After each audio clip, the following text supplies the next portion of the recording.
한국인과 친해진 외국인들이 하는 농담이 있습니다. 한국 사람들은 전부 김이 박씨라고, 라스트 네임이 전부 김씨 아니면 이씨 아니면 박씨라고 그렇게 농담 삼아 말하는데 실제 근거가 없는 것이 아닙니다.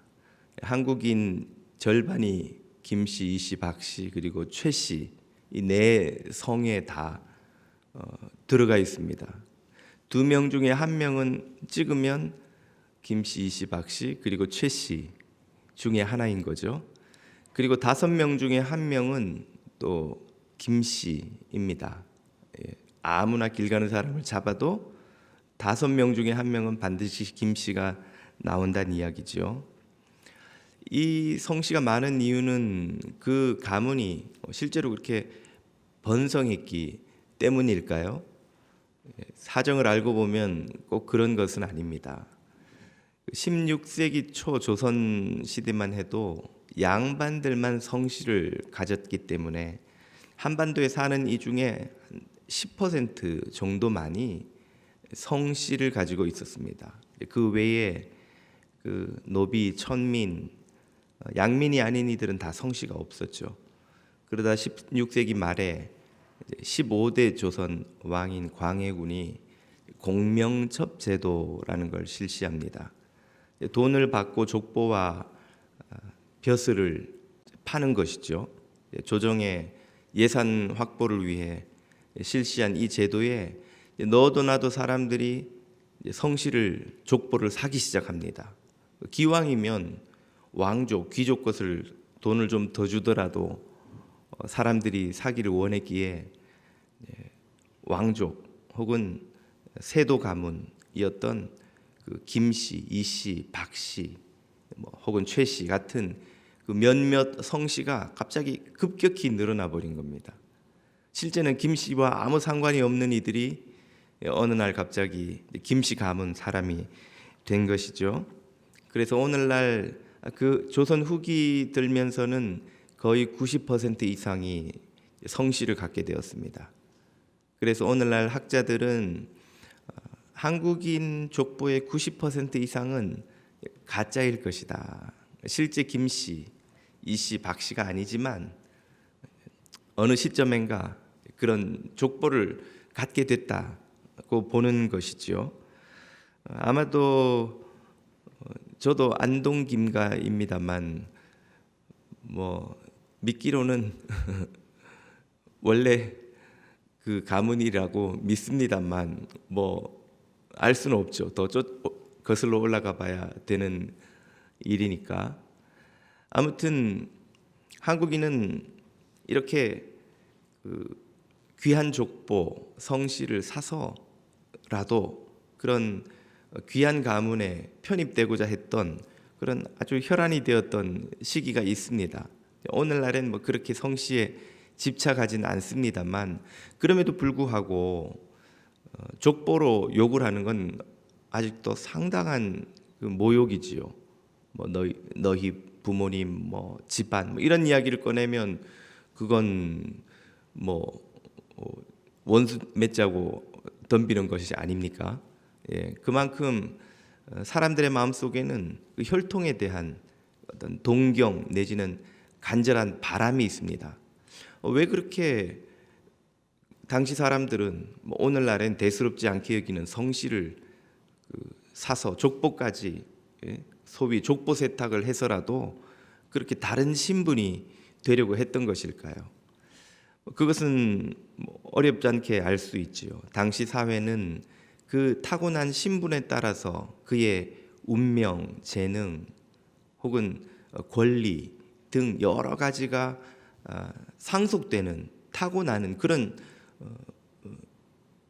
이 출생과 더불어서 그런 모든 권리나 특권이 상속되는 것이라고 믿었던 시대였기 때문에 그가 어느 신분에 속해서 태어났느냐에 따라서 누리는 사회적 혜택과 특권 또 받는 멸시와 차별이 상상을 초월하는 수준이었기 때문이죠. 그것은 출생 이후에 그가 하는 노력으로 극복할 수 있는 수준의 문제가 아니었기 때문에 그렇습니다. 아마도 오늘날 인도에서 여전히 남아있는 카스트 제도를 떠올리신다면 그 당시 조선 사회가 어떠했는가 이해하기 어렵지 않습니다. 그러나 당시 조선 사회나 아직도 카스트 제도가 남아있는 인도 사회보다 더하면 더했지 절대 덜하지 않는 사회의 한 단면을 보여주는 사건이 바로 오늘 본문에 등장합니다. 1세기 유대 사회는 조선 시대나 인도 사회보다도 그 신분에 대한 믿음과 차별이 더하면 더했지 결코 덜한 곳이 아니었습니다. 유대인들은 자신들이 아브라함의 자손이므로 하나님으로부터 택함받은 선민이란 아주 확고한 흔들림 없는 자부심을 가졌고, 그 자부심이 큰 만큼 타민족이나 혼혈인 사마리아인이나 혹은 율법을 모르는 그 평민들을 대하는 멸시, 차별이 상상을 초월하는 수준이었습니다. 사람을 앞에 대놓고 개, 돼지 취급하는 게 하나도 낯설고 이상한 일이 아닌 그런 사회 분위기였죠. 이 유대인들의 민족적 자존심을 건드는 것은 엄청난 반발을 감수해야 하고, 심지어 그들로부터 살해 위협을 받아도 하나도 이상하지 않는 그런 무모한 일이기까지 했습니다. 바로 그런 사회 분위기에서 그 권력을 쥔 유대인 종교 지도자들 앞에 그 면전에 대고 그들의 이데올로기에 도전장을 내미신 분이 바로 오늘의 본문 주인공 예수님이십니다. 우리는 요한복음 8장으로 돌아옵니다. 예수님과 유대인의 대화가 계속되죠. 39절에서 유대인들이 자신들을 누구라고 여기는지가 이렇게 소개됩니다.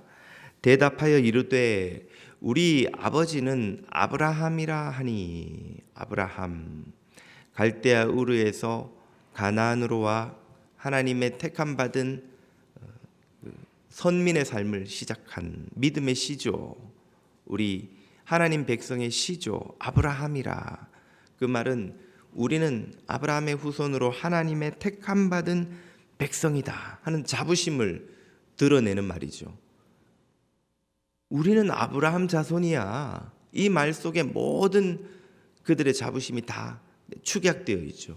아브라함의 자손을 감히 누가 모욕하고 건들고 도전해 하는 그런 물러설 수 없는 확고한 자부심을 그들은 드러냅니다. 그런 자부심을 그러나 예수님은 아주 송두리째 깨뜨려 버리죠. 깨뜨리는 것도 어느 정도 선이 아닙니다. 완전히 철저하게 참 깔아뭉개듯이 깨뜨려 버리시죠. 예수님은 그들이 누구라고 하십니까? 44절입니다.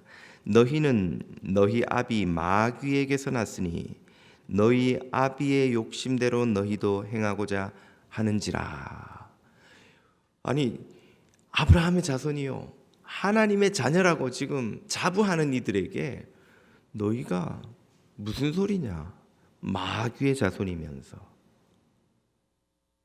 마귀의 후손이면서, 너희 아비는 아브라함도 아니요 하나님도 아니요 마귀다. 왜?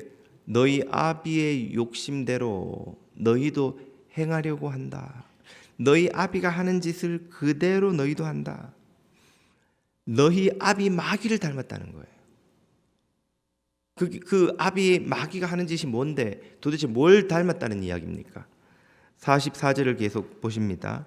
그는 처음부터 살인한 자요, 진리가 그 속에 없으므로 진리에 서지 못하고 거짓을 말할 때마다 제 것으로 말하나니 이는 그가 거짓말장이요 거짓의 아비가 되었음이라. 예, 지금 처음부터 살인했다, 이 말은 인류 최초의 살인 사건인 가인이 그 동생 아벨을 죽인 것을 가리킵니다. 또한 마귀가 처음부터 거짓말하는 자였죠. 누구에게 거짓말합니까? 아담과 하와에게 죽지 아니하리라. 하나님이 자기처럼 될까 봐 선악과를 너희에게 못 먹게 한 거야. 결단코 죽지 아니하리라. 거짓으로 아담과 하와를 속여 죄에 빠뜨립니다. 가인으로 하여금 아벨을 살인케 하죠. 마귀는 인류 역사가 시작될 때부터 살인과 거짓으로 인류를 멸망으로 이끈 장본인이지요. 그 마귀의 짓을 이 땅에도 이 시대에도 하는 사람이 있다는 거예요. 살인과 거짓. 39절을 보십시오. 예수께서 이르시되 너희가 아브라함의 자손이면 아브라함이 행한 일들을 할 것이거늘. 아브라함이 행한 일이 무엇입니까?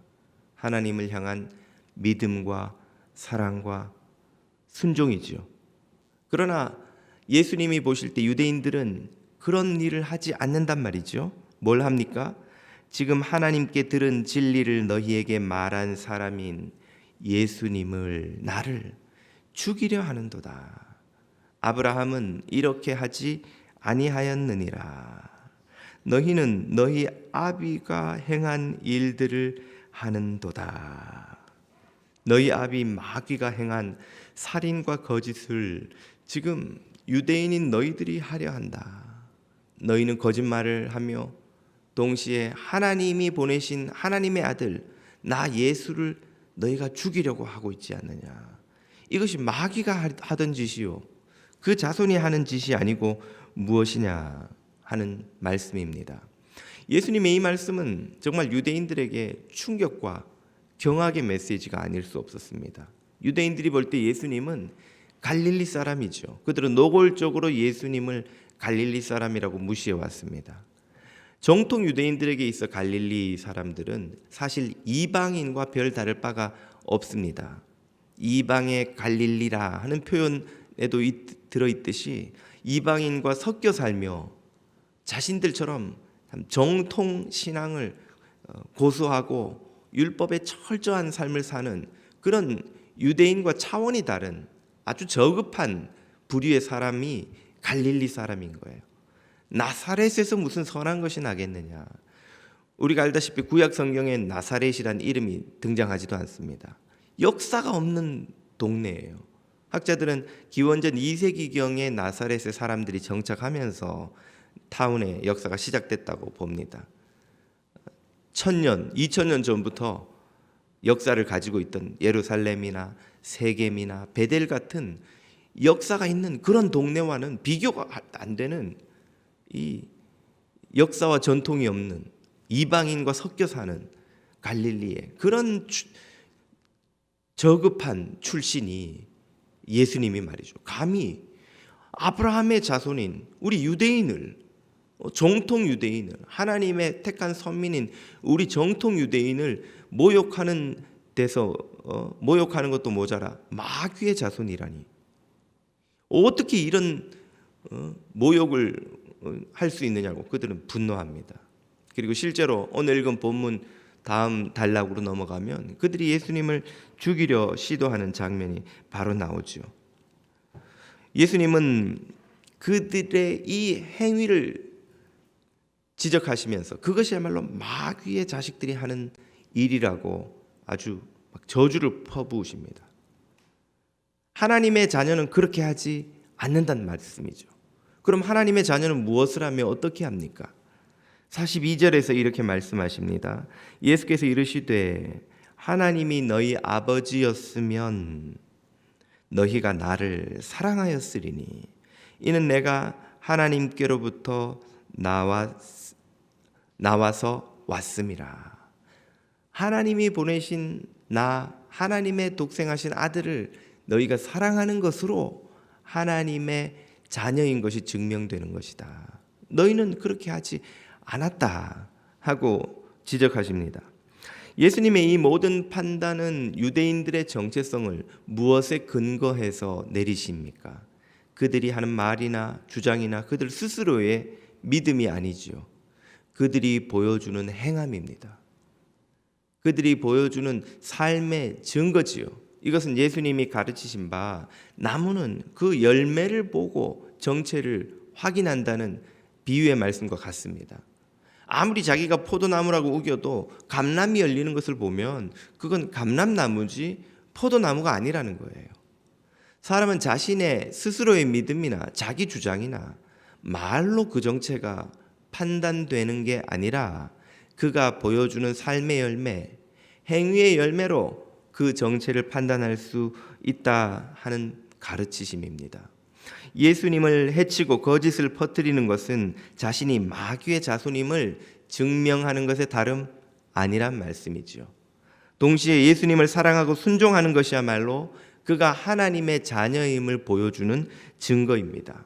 그래서 야고보서도 예수님의 이 가르침을 인용하며 너희들의 믿음이 참된 것을 행위의 증거로 열매로 보여라고 권하고 있죠. 보이지 않는 믿음은 보이는 행함으로서만 그 참됨이 증명된다 하는 말씀입니다. 이 예수님의 가르침은 오늘 우리들의 삶에도 여전히 똑같이 적용됩니다. 오늘날 전 세계에서 3분의 1에 해당하는 사람이 스스로를 기독교인이라고 믿고 주장합니다. 그들 모두가 하나님 나라의 생명책에 기록된 이들일까? 아니, 멀리 갈 것도 없이 우리 교회도 한 2,000명이 우리 교회에 출석하며 스스로를 기독교인이라고 부르고 있는데 그들 중에 있는 나는 과연 참된 기독교인인가? 참 하나님의 자녀인가를 바로 이 주님의 말씀으로 확인해 볼 수 있다는 말씀입니다. 여러분 겪어보셔서 아시지만 사기꾼일수록 말이 더 번지르르합니다. 이단 사이비일수록 더 많이 성경을 인용하며 주장을 펼쳐놓죠. 예수님의 말씀처럼 행함의 열매를 보고 우리는 우리의 고백과 믿음이 참된 것인지를 확인할 수 있을 뿐입니다. 예수님을 사랑하고 그분께 순종하는 것으로만 우리의 믿음이 참된 것임을 증명할 수 있는데, 그러면 어떻게 예수님을 사랑하고 어떻게 예수님께 순종함을 확인할 수 있습니까? 주님은 우리 눈에 보이지 않는데 말이죠. 보이지 않는 주님을 사랑하는 방법, 십자가를 이렇게 잘 때 껴안고 자는 것일까요? 아니면 십자가 목걸이를 매일 걸고 다니면서 손으로 십자가를 이렇게 깨끗이 닦고 만지고 그러면 그게 주님을 사랑하는 것일까요? 주님은 이 세상에서 당신을 대리하는 존재가 누구인지 무엇인지를 두 가지로 설명해 주셨습니다. 그 첫째가 바로 교회입니다. 마가복음 9장을 보면 예수님이 제자들을 복음 전파를 위해 파송하며 이렇게 말씀하시죠. 누구든지 너희가 그리스도에게 속한 자라 하여 물 한 그릇이라도 주면 내가 진실로 진실로 너희에게 이르노니 그가 결코 상을 잃지 않으리라. 이 말은 내 제자들에게 한 일을 곧 내게 한 것으로 여기겠다 하는 말씀이죠. 사도 바울은 교회가 그리스도의 몸이라고 주장합니다. 그의 고백은 자신의 경험에서 나온 것이죠. 사도행전을 보면 그가 교회를 핍박하기 위해 다메섹으로 가던 중에 부활하신 주님을 만났을 때 이런 말씀을 듣습니다. 9장 4절이지요. 사울이 땅에 엎드려져 들음에 소리가 있어 이르시되 사울아 사울아 내가 어찌하여 나를 박해하느냐 하시거늘. 이때까지 사울은 부활하신 주님을 만난 적도 없습니다. 언제 사울이 예수님을 박해했습니까? 사울이 박해한 것은 교회였지요. 성도들입니다. 성도들을 박해했는데 예수님은 그것을 당신을 박해한 것이라고 말씀하시죠. 이 경험을 통해서 사도 바울은 교회가 그리스도의 몸인 것을, 곧 교회를 대하는 것이 그리스도를 대하는 것임을 깨닫게 됩니다. 교회는 이 땅에서 예수님을 대리하는 공동체이죠. 그러므로 교회를 사랑하고 그 가르침에 순종하는 것이 곧 예수님을 사랑하고 순종하는 것입니다. 반면에 교회를 공격하고 박해하는 것은 곧 예수님을 살해하고 미워하는 유대인의 그것과 같은 것이죠. 오늘 저와 여러분에게 교회를 그리스도의 몸인 줄로 깨닫고 사랑하고 순종하는 이 참된 믿음이 있기를 주님 이름으로 축복합니다. 이 땅에서 예수님을 대리하는 두 번째 존재는 바로 연약한 이웃이라 하셨습니다. 마태복음 25장을 보십시오. 예수님께서 최후의 심판을 묘사하시며 이렇게 말씀하시죠. 임금이 대답하여 이르시되 내가 진실로 진실로 너희에게 이르노니 너희가 여기 내 형제 중에 지극히 작은 자 하나에게 한 것이 곧 내게 한 것이니라 하시고, 작은 자, 연약한 이웃을 대하는 것이 곧 예수님 당신을 대하는 것이다. 연약한 이웃을 돌보고 섬기는 이는 주님을 섬기며 돌본 것이요, 연약한 이웃을 무시하고 멸시하고 미워한 자는 주님을 무시하고 멸시하고 미워한 것이라고 가르치십니다. 요한 사도는 주님의 이 가르침을 인용해서 이웃을 미워하는 것이 곧 살인이라고 정의 내리죠. 요한 1서 3장을 보십시오.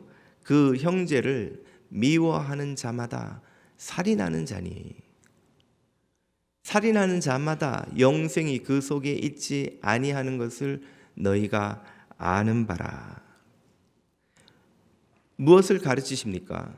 형제를 돌로 치고 칼로 찌르고 해코지 하는 것만 폭력이요 살인이 아니라는 것이죠. 마음으로 형제를 미워하는 것, 멸시하는 것, 증오하는 것, 그것도 곧 살인이라는 말씀입니다. 그렇기 때문에 형제를 미워하는 것은 곧 살인이요, 형제를 살인하는 것은 곧 예수님을 살인하는 것이요, 그가 마귀의 자손이라는 것의 증거의 다름 아닙니다. 반면에 형제를 사랑하는 것은 곧 예수님을 사랑하는 것이요, 그것은 곧 그가 하나님의 자녀인 것의 다름 아니라는 말씀이죠. 오늘 저와 여러분에게 우리 곁에 있는 형제 자매가 곧 주님의 몸인 것을 깨닫고 주님을 섬기듯 형제 자매들을 섬길 수 있기를 축복합니다. 하나님의 자녀라고 주장하며 마귀의 자녀로 사는 삶은 유대인들에게만 발견되는 것이 아닙니다. 그들이 저지른 살인과 거짓은 2000년 교회 역사에서 또 수도 없이 반복되어 온 악한 짓이죠.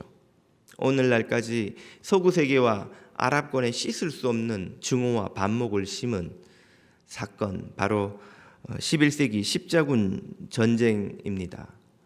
교황청과 당시 지배층의 탐욕으로 시작된 이 전쟁은 남긴 것이라곤 무자비한 학살과 약탈, 씻을 수 없는 증오와 반목뿐이었습니다.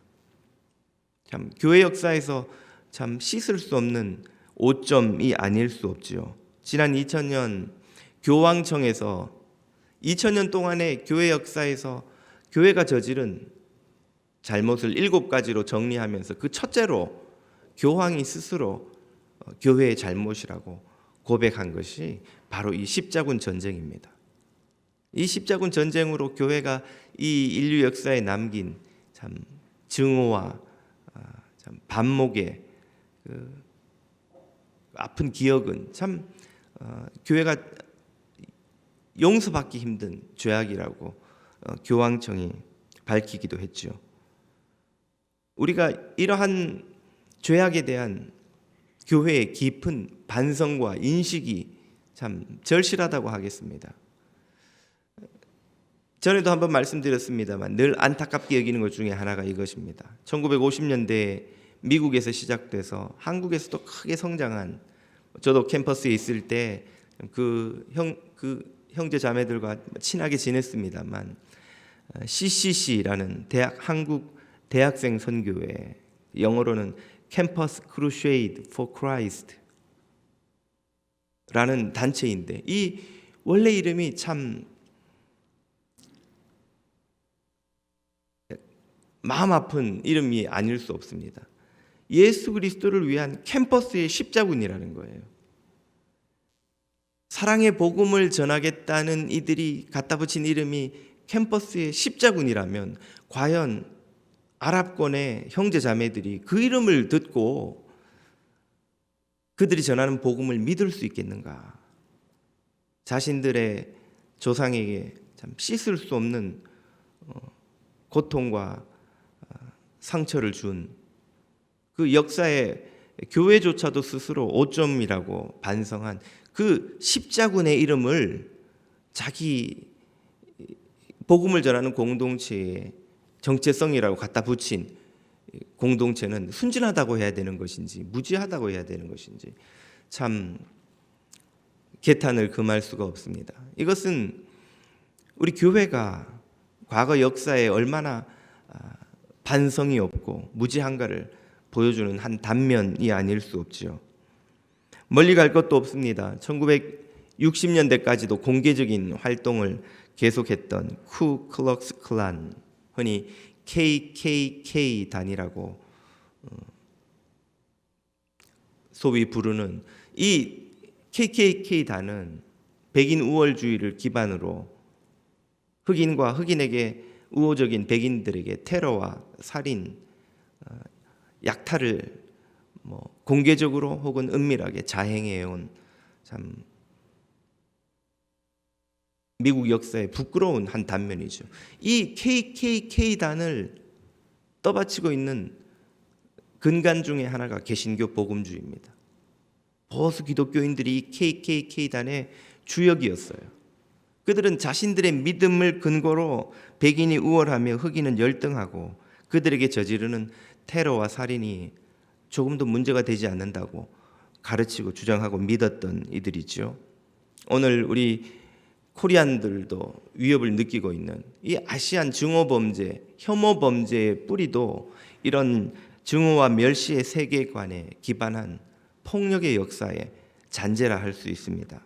이런 무자비한 폭력과 살인의 역사는 도대체 어디서 시작되는 것일까요? KKK단, 저 복면을 쓰고 있는 사람들의 그 두건 복면을 벗기면 그들이 막 흉측한 얼굴에 막 머리끝에서 발끝까지 온몸에 문신을 하고 막 칼을 휘두르며 다니는 그런 흉악범이 과연 나타날 것인가 하는 점입니다. KKK단의 정체는 그들이 복면을 벗으면 다 그 지역에서 존경받던 군인이요, 모범적인 지역 유지요, 백인들에겐 서로에게 친절한 이웃집 아저씨요, 주일이면 어김없이 교회 나가 예배당에 앉아있는 보수적인 기독교인이었다는 것입니다. 이 사실은 뭘 말해주는 것일까요? 2차 대전에 홀로코스트를 주도한 주역 중 하나로 재판받은 아돌프 아이히만의 사건이 전 세계적으로 유명히 알려졌습니다.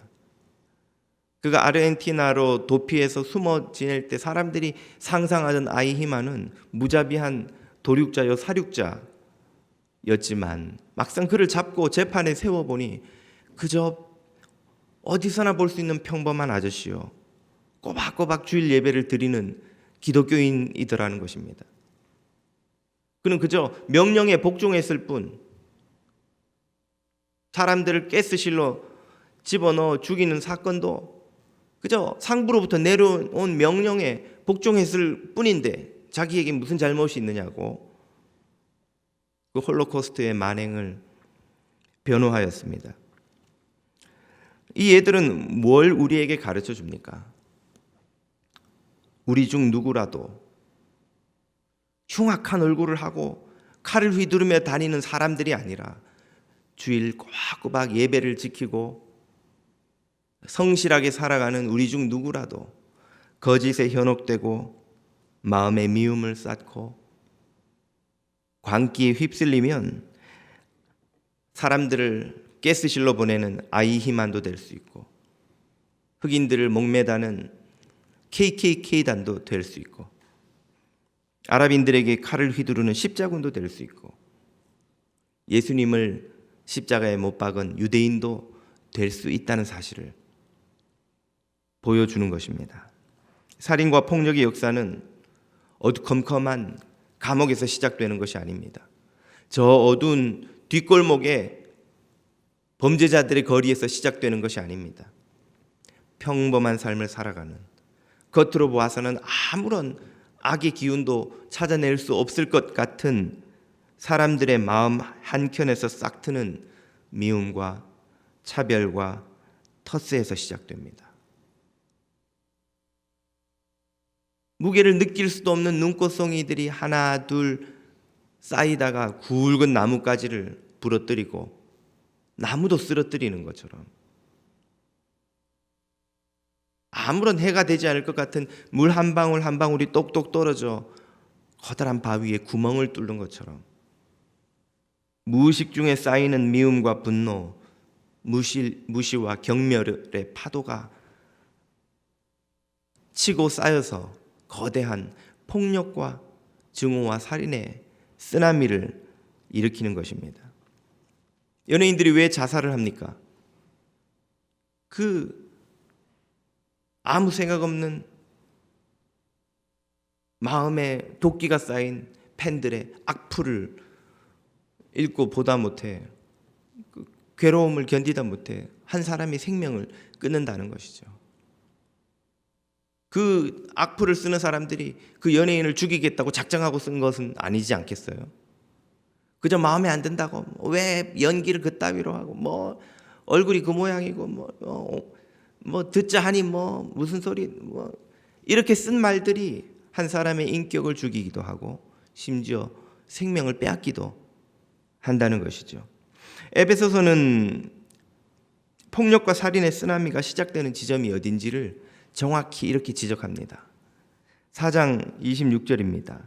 분을 내어도 죄를 짓지 말며 해가 지도록 분을 품지 말고.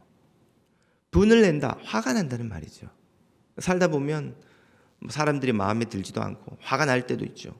남들이 잘 못해서도 화가 나지만 뭐 잘해도 화가 날 때도 있습니다. 어쨌든 화는 날 수 있지만 그것으로 죄를 짓지는 말라는 말이에요. 이 죄는 미움을 품는 것입니다. 화가 난다고 그 사람을 미워하지 말라는 말이죠. 더 나아가 그 분을 어떻게 하라 하십니까? 다시 한번 띄워주십시오. 해가 지도록 분을 품지 말고. 이 말은 화를 내어버리지 않고 마음에 두고 계속 쌓지 말라는 거예요. 마음에 계속 그 분을, 화를 쌓으면 어떤 일이 벌어지기 때문입니까? 화를 쌓아두면, 분을 쌓아두면 반드시 죄를 짓습니다. 미워하는 데 일어났다는 말이죠. 그 쌓인 화의 더미에서, 마치 쓰레기 더미에서 독소가 뿜어져 나오듯 그 화의 덩어리 더미에서 미움의 독소가 뿜어져 나와서 살인으로 이어집니다. 제일 먼저 누구를 죽일까요? 그 자신의 영혼을 죽입니다. 그리고 가까이 있는 주변 사람들의 영혼을 죽여요. 이웃을 죽입니다. 또한 쌓인 분노는 모이고 모여 증오와 폭력의 쓰나미를 일으킵니다. 마귀의 폭력과 살인의 역사에 일조하지요. 또한 쌓인 분노는 미움과 살인의 악순환을 일으킵니다. 예수님도 지적하셨듯이 너희가 너희 아비의 일을 그대로 하는도다. 자녀는 부모를 본받게 되어 있어요. 마음에 화를 쌓고 살아가는 사람은 그 분노의 악순환을 반드시 가족들에게, 자녀들에게 유산으로 남깁니다. 부모가 미워하는 자녀는 반드시 미움을 배웁니다. 부모가 사랑하는 자녀는 그 부모를 따라 사랑을 배우지요. 전에 제가 청년부에 유치원 교사하는 자매에게서 그런 이야기를 들었습니다. 유치원이 학기 말에 발표하는 날이 돼서 부모들이 이제 그 보러 와서 뒤에 쭉 서 있으면 아무 말을 안 해도 누구 부모가 누군지 다 안다는 거예요. 생긴 것도 닮았고 표정도 닮았고 태도도 닮았고 말투도 닮았고, 산만한 아이는 산만한 것도 닮았고 차분한 아이는 차분함도 닮았고, 한 시간만 보고 있으면 어느 엄마 아빠와 누가 가족인지 다 연결이 된다는 거예요. 뭘 보여줍니까? 우리 자녀는 우리들에게서 모든 것을 유산받습니다. 상속으로 받습니다. 돈만 상속받는 것이 아니에요. 우리의 삶의 방식, 태도, 믿음, 행함을 다 고스란히 상속받지요. 분노와 미움을 쌓는 것은 마음과 영혼과 가정과 사회, 자녀를 모두 해치는 마귀의 살해 도구가 되는 것입니다. 이를 품고 사는 것이야말로 마귀의 자녀가 되는 지름길이죠. 우리가 하나님의 자녀라면 어떻게 마귀의 도구가 될 수 있을까요? 우리에게 필요한 것은 무엇입니까? 주님은 마음과 뜻과 힘과 정성을 다해 주 너의 하나님을 사랑하고 내 이웃을 내 몸과 같이 사랑하라 하셨죠. 내 원수마저 사랑하고 박해하는 자를 위해 기도하라 하셨습니다. 너희가 서로 사랑하면 이로써 너희가 하나님의 자녀인 줄 세상이 알게 될 것이라고 하셨지요. 오늘 우리에게 쌓아야 하는 것은 바로 이 사랑과 믿음인 줄로 믿습니다. 우리가 하나님의 자녀인 것을 바로 이 삶으로서만 우리는 증명받을 수 있다는 말이에요. 내가 목사가 되고 장로가 되고 교회 10년, 20년, 30년을 섬겼고 무슨 훈련을 받고 무슨 프로그램을 많이 하고 전도와 선교를 얼마나 많이 하고 이것이 우리를 하나님의 자녀로 증명하는 것이 아닙니다.